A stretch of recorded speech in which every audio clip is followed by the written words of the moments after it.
Hey, what's up guys? Working on a 2014 Honda CR-V. Going to show you how to replace the CV axle shaft oil seal. First thing you'll want to do is go ahead and jack it up. So you got this little jack point right here, and then we'll go ahead and get our jack stand as well.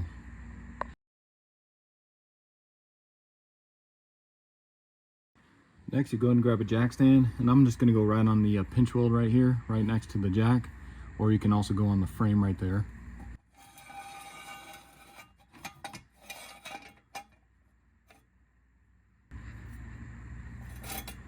And then you go ahead and lower it. Then grab a 19mm, go ahead and remove your wheel and tire. Next, grab a 36mm, let's remove this axle nut. I'm going to use my impact. If you guys don't have an impact, you can have somebody come out here, put their foot on the brake, and then break this free with a breaker bar or socket wrench.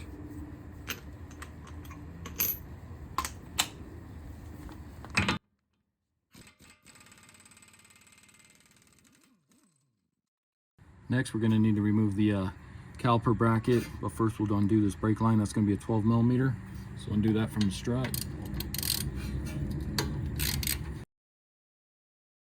Next, you want to come on the back side here, and you got two 19mm bolts we need to pull for the brake caliper bracket, and we'll remove this whole assembly.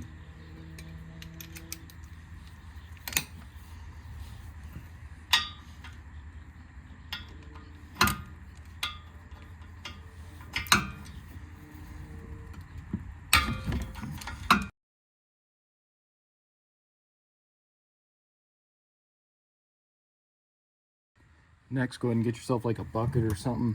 We'll go ahead and pull this off. That way we can set it on top of that.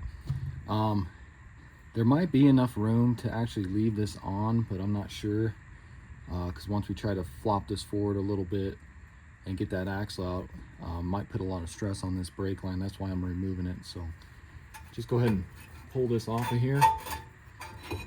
And then you can just kind of set it right there so you're not putting stress on the lines. Next, we'll go ahead and remove the tie rod end from the steering knuckle. So let's go ahead and remove this cotter key from underneath here. So you may need to just bend these back. And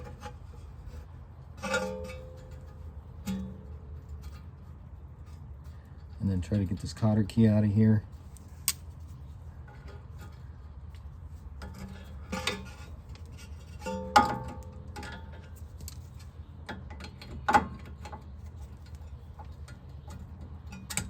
Like that. Take you a 19mm, go and remove that nut.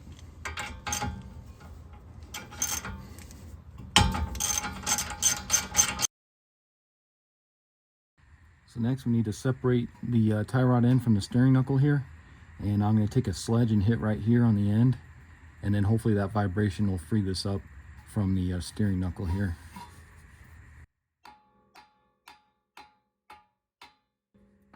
Just like that, soft bounce out of there. Next, we'll go ahead and separate the ABS line from the strut here. So you can pull this rubber mount out of here. It should just slide out of here. Take you a trim tool, get up under this little snap-in connector here.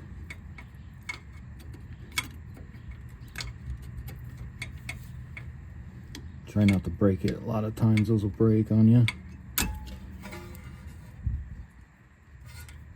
Next, I'll remove the ABS wheel speed sensor here just to be sure, because I don't want to put stress on this line either. So you got a 10mm there. So go ahead and remove that.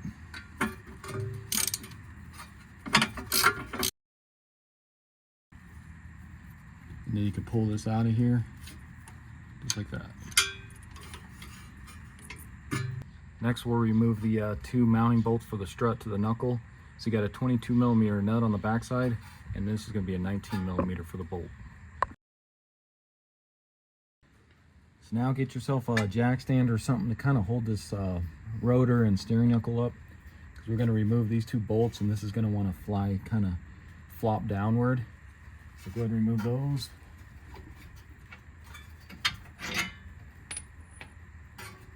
You may have to push in a little bit on this just to get this bolt out of here.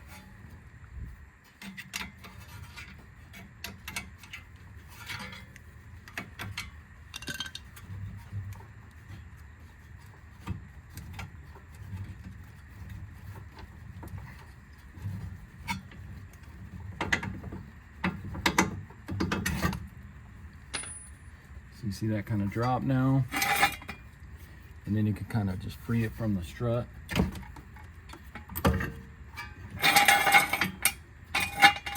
Just kind of get this jack stand there for now.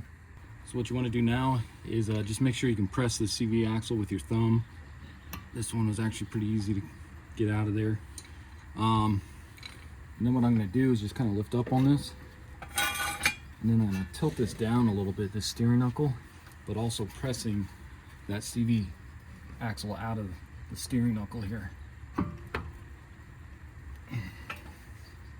try to get that close. You may need to just pry on this a little bit here.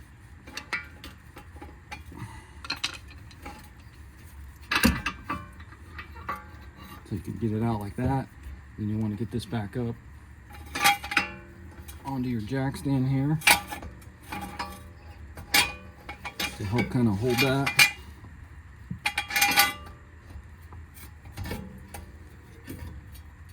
Just something kind of like that. So if you take a look, you can see inside there the transmission, and you can just see how oily it is. So this seal's been leaking for a while. So what we need to do now is remove the CV axle from the transmission, and I'm going to use a pry bar to do that. So I'm going to go ahead and get underneath there. I think we're going to have to remove the skid plate so I can get my pry bar out of there. Plus you'll get a little transmission fluid leaking out of that as well when you pop that out. Okay guys, so we need to remove this skid plate here. I'm going to remove this whole thing, but you can see there's rivets on that. I don't know if somebody did this after market or if Honda did this, but you got a total of 4 rivets, and I already drilled this one out. Because if not, I'm gonna have to remove this whole front piece here, which is gonna be a pain. So I'm thinking I'm just gonna drill out these 4 rivets, and then we got a couple plastic clips that'll pull out.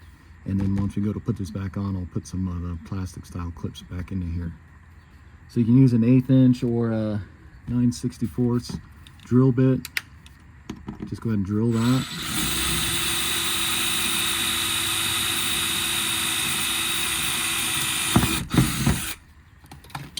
And then you can take your trim tool here and then just pry out that old rivet.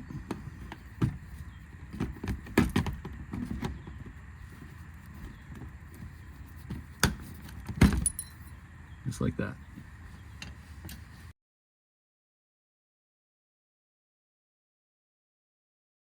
So then what you'll do next is you got these plastic clips.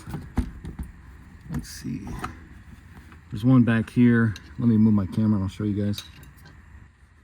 So if you take a look here, you're gonna have 5 of these style plastic clips. So what you do is get up underneath them and then just kind of pop them out.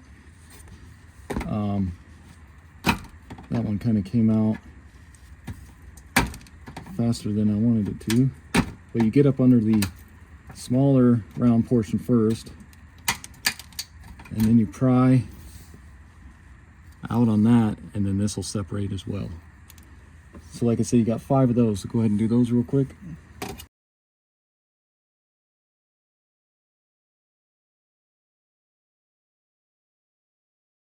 Once you get that all out, you can go ahead and slide this off, get that out of the way. So with that skid plate out of the way, that gives us access to the transmission here, and then that CV axle is going right inside here. So let me move my camera. Okay guys, so what you want to do, you can see the CV axle right there, and you want to get a drip pan underneath here just in case you lose some transmission fluid. But what you want to do is you're going to want to get behind the CV axle there and in between the transmission, and then you're going to kind of pry and pop that out of there. There's like a snap ring in there, and it's just kind of held on by pressure. So once you pry that, it'll open that snap ring a little bit and pop that out of there. But I'm gonna have to move my camera so I can get my pry bar in here to do it. So like I said, get your pry bar back in here.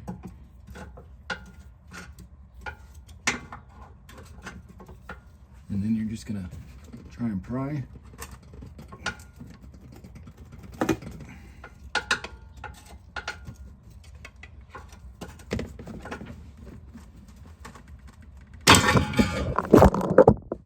Okay, sorry about that guys. Camera stand was right in the line of fire there. But you can see I got it popped out of there. So once you break that snap ring free, you can go ahead and pull this out of here. And if you take a look, here's that snap ring I'm talking about. So this is kind of just held on there by pressure. So once it's in there, it puts pressure on it, holds it in. Okay, so next I'm going to take a seal puller, kind of similar to this. I'll put a link in the description for one. But you're going to yank that seal out of there, so you're going to kind of get up under it and then just kind of pry. Try to do this to where you guys can see it. And I probably should have pressure washed this before I did, but I'm going to go ahead and do that afterwards. Kind of just get under the lip here, and what you'll do is you'll just pry. You can see it comes out nice and easy. You can see a little fluid came out. Get your pan under there. Pull out your old seal. Next, I'm going to take a clean rag and just kind of wipe up around here. Just make sure you don't get any of that dirt inside the seal there, or inside the transmission. Just kind of turn your rag as you wipe this area off. Just want to make sure that's nice and clean before you put your new seal in. Okay guys, let's go ahead and take a look at our new seal here. So I went with the SKF 16194, and I think I got this one off Amazon. I can't remember, either that or Rock Auto, but I'll put a link in the description for it. So you can pull that out, and then you can kind of just measure it up to your old one. You can see this one has a little bit of a lip on it where the CV axle goes into, but not a big difference there. Main thing is you want to check and make sure it's exactly the right size. You can see it looks to be about the same size, so it looks like that one's going to work. So let's go ahead and put this one in. So to install this, I put a little bit of just grease on the outside of the seal just to help it go in there. But this part here is going to go on the outside. And what I found was this 1 7/8 socket, 12 point, and this fits perfectly in there. So it's going to give me room to actually tap it in, because it's going to sit, these little grooves here are going to sit right inside the socket here. So I think what I'm going to do is just kind of press this in here.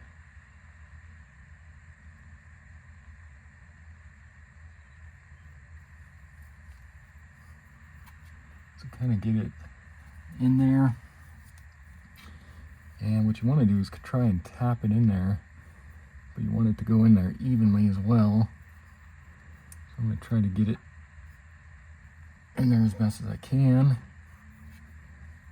Kind of like that. But you can see it's still sticking out of the top there. So I'm going to have to maybe get my hammer in here and just try and tap it in with the socket. So I may have to move my camera here.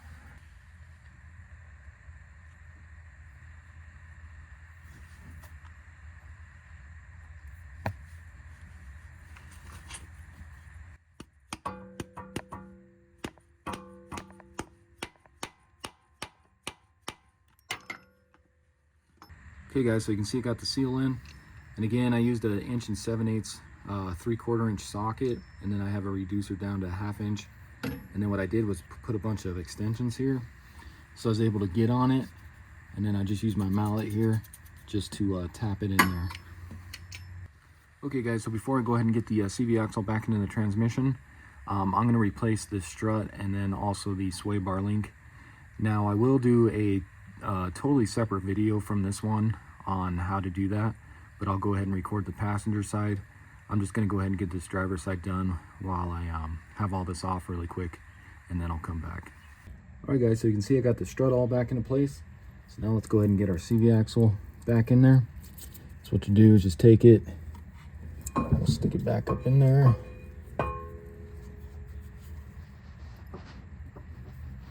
Try to get those splines lined up correctly, and then it kind of just clicks in there. And we'll make sure it's fully seated here in a minute.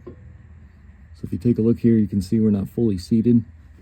So what I'm going to try to do is just try and click this in here a little more, because you may have to just kind of turn it.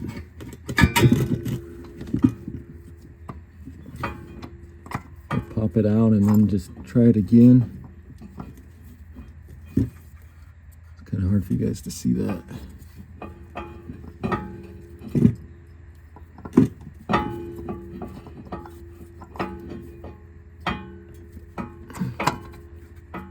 It kind of gets to about right there, and then it kind of stops. So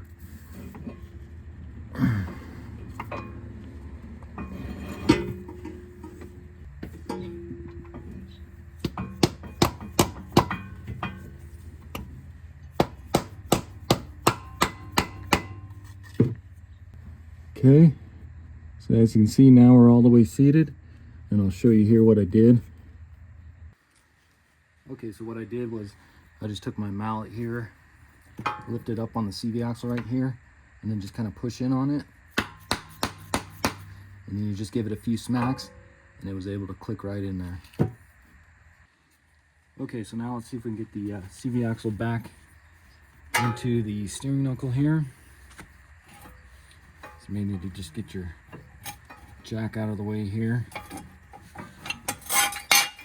And then go ahead and turn this. Try to get your CV axle back through there.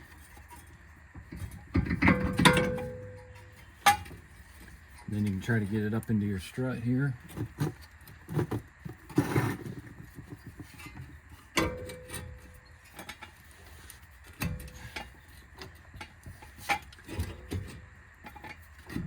I think what I'll use is my jack to actually jack that up into there. So let me just set this here for now. So what you can do is just grab a little jack here, and then I'm going to go right underneath the control arm here. Start jacking that up. As you can see, it starts to lift it into the strut there.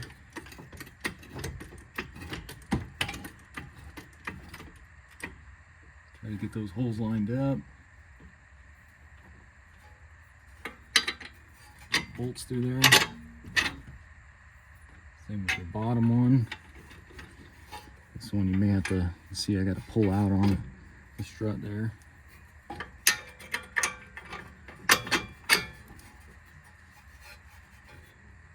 Then what you want to do is go ahead and get your nuts started here.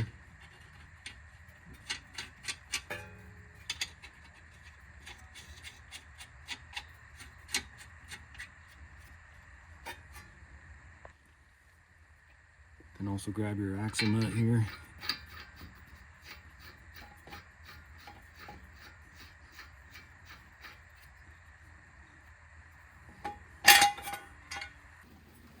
And then next we'll go ahead and tighten up our strut bolts here. And you can see you can move this around a little bit. So I'm trying to line that up to where it was. You can kind of see the rust marks where it was before, just so the alignment's not way off. Even though I'll go ahead and get this aligned afterward, but so I'll just pull on it, and then I'll go ahead and tighten those down.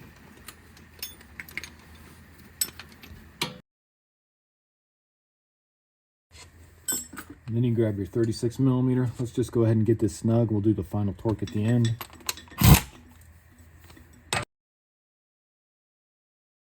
Now we can go ahead and get our tie rod end put back on here.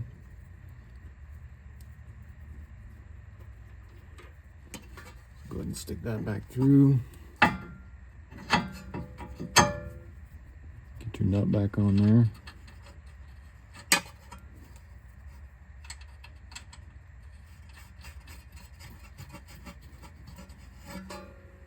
Grab your 19mm, go ahead and tighten that up.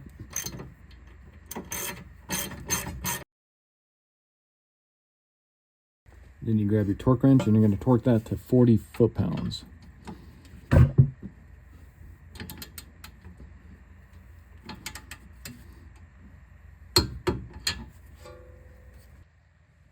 Then you grab your cotter key here, stick that back through. Then you can just bend that back outwards.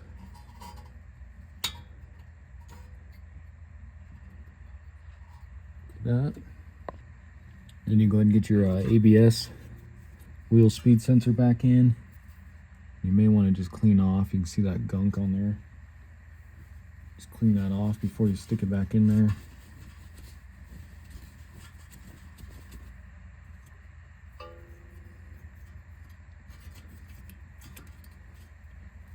10 millimeter. Go ahead and get that tightened up.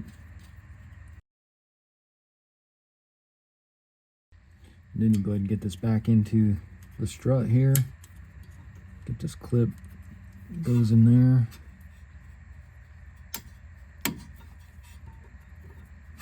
This fits into the strut there.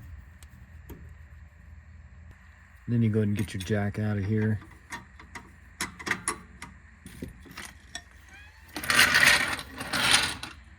Next, I'm going to take some brake clean and just clean up this rotor, because you can see I got a little grease and stuff on it. So just go ahead and spray that and wipe it down.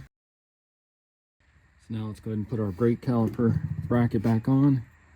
Should be able to just slide this straight over the rotor here.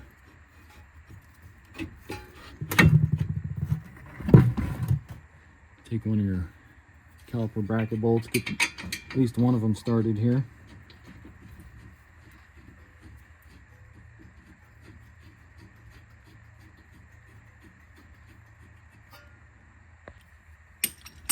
And then we go ahead and get this brake line back into place here in the strut. Grab your 12 millimeter bolt, get that started, and go ahead and tighten that up. And then you get your other caliper bracket bolt back on here.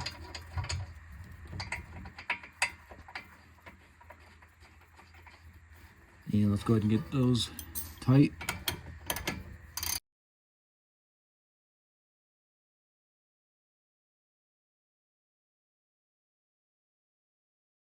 Okay, so now let's go ahead and get our skid plate on. So like I said, I'm going to pressure wash this, just not right now. I just want to show you guys getting the skid plate back on.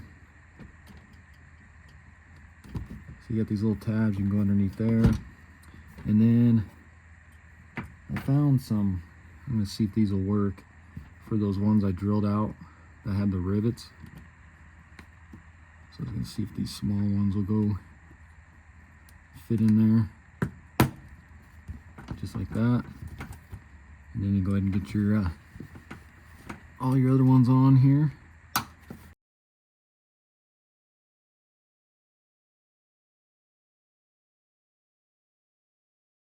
So now you can go ahead and get your wheel and tire back on. And what I'm going to do is knock out this center cap here. Just get behind it, push it out. That way we can get our axle nut through there and torque that down.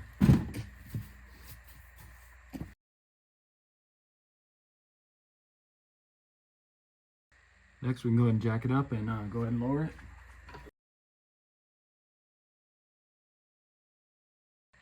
Next, grab your torque wrench, and you can torque that 36 millimeter bolt to 242 foot-pounds.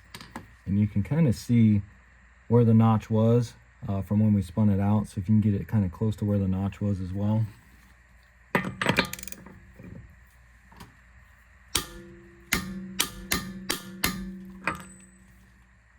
And let me go just a little more to get it where it was.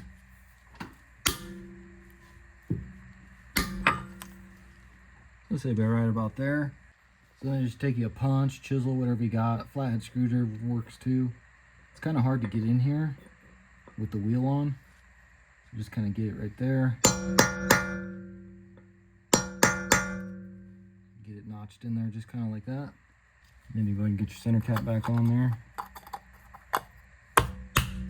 Another way you can do that is if somebody were to hold their foot on the brakes and that, and then you can do it that way with the wheel off, but I'm by myself, so that makes it a little easier. And then you go ahead and torque your lug nuts to 80 foot-pounds.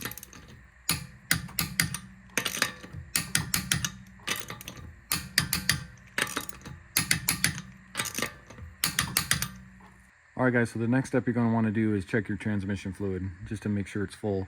Because we did pull that axle seal out, and you did see a little bit of transmission fluid leak out. It wasn't very much at all, so it shouldn't really affect it. But I'm not going to perform this step because I will be doing a transmission fluid drain and refill on this vehicle.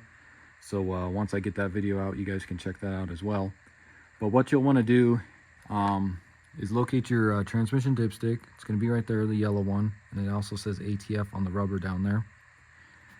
And Hondas are a little different, because you check the fluid when it's warm, but you check it with the engine off.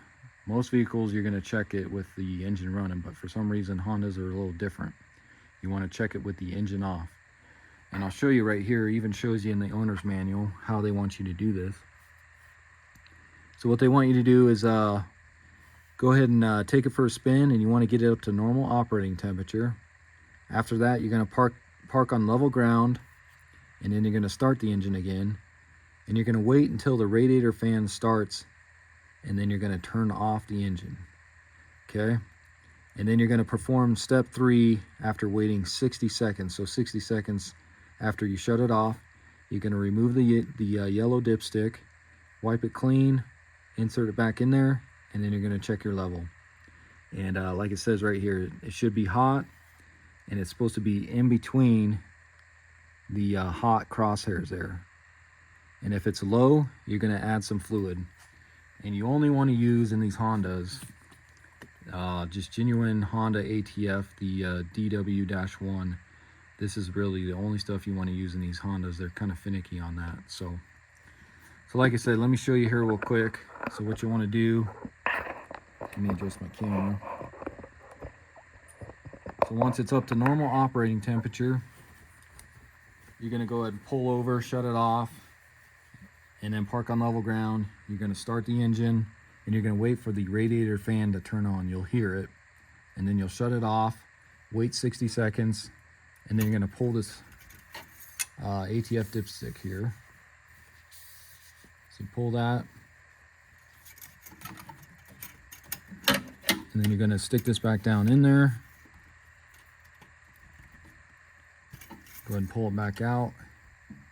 And what you're going to want to do is check your level.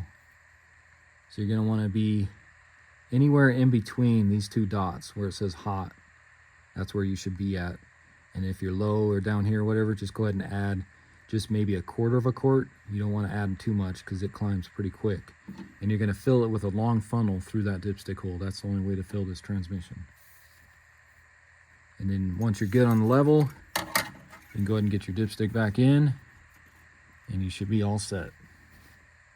All right, guys, so that's going to be it for the video. Again, this was a 2014 Honda CR-V. Went ahead and pulled that driver front CV axle, and then replaced the axle shaft seal coming out of the transmission. As you saw, it was leaking pretty good there for a while. Like I said, I'm going to probably go ahead and pull out my pressure washer and get that all cleaned up underneath there. So hopefully this video helps you out. It's actually pretty simple. Luckily, Hondas are still pretty basic on a lot of that stuff like that, so it's not too bad of a job to do. And I'll probably be doing a little bit of work to this vehicle, so I'll have quite a few videos coming out. So check those out once I get them uploaded. And if you haven't already, subscribe to my channel, check out my other videos, and I'll see you in the next video. Thanks.